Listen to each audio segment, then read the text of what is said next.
Welcome to the online learning modules for exercise prescription guidelines. This is the fourth of 4 modules that you will be watching. We ask that you do not look up any other materials in regards to the information that you're about to see. Feel free to take notes throughout if you would like. For more information on the topics covered in this module, please visit the host website of exerciseprescription.web.unc.edu.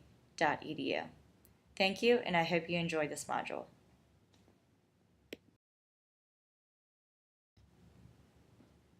This fourth module is on the American College of Sports Medicine's guidelines for neuromotor training. It is important to note that these modules are focused on the guidelines for sedentary, healthy individuals.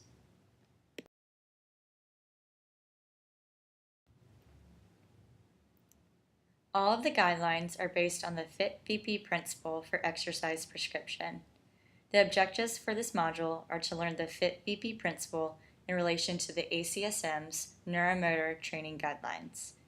It is expected that students will be able to know the frequency, intensity, time, type, volume, and progression of recommended neuromotor training after watching this module.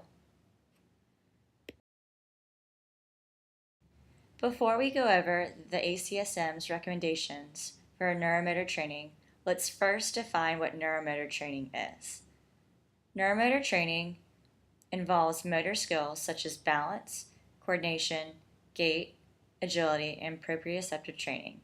It is also called functional fitness training.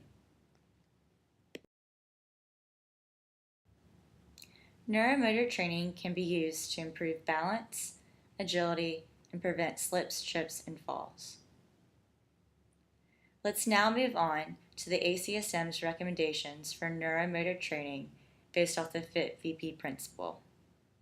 You may notice in the next couple slides that many of the components of the FITT-VP principle are unknown in relation to neuromotor training.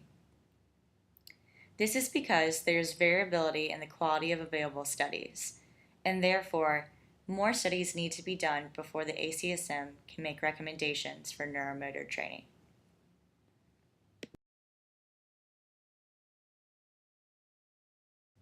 Let's now start at the first letter of the FITT-VP principle, which is frequency. Frequency of physical activity is the number of days per week dedicated to performing physical activity. The American College of Sports Medicine recommends that healthy sedentary adults perform neuromotor training 2 to 3 days per week.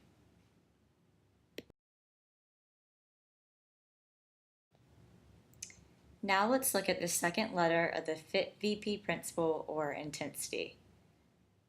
An effective intensity is not yet determined for neuromotor training.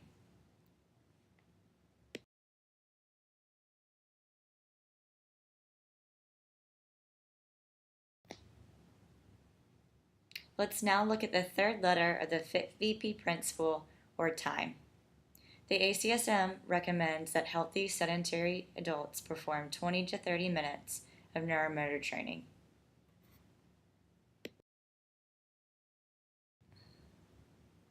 Let's now look at the second T of the FITT-VP principle, or type.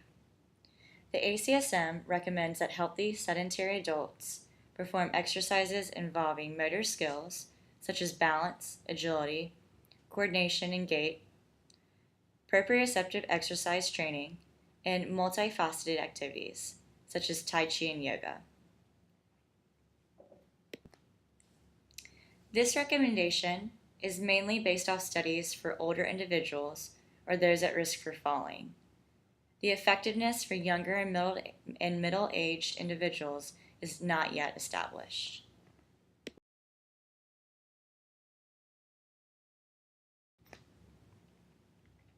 Let's now move on to the next letter of the FITT-VP principle and examine the recommendations for volume of neuromotor training. The optimal volume for neuromotor training is still unknown.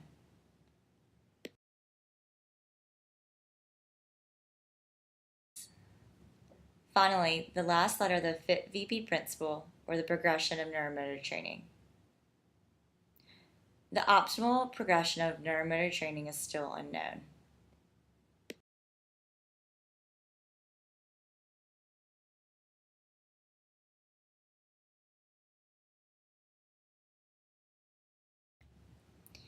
Here's a summary of the ACSM's recommendations for neuromotor training in relation to the FITT-VP principle.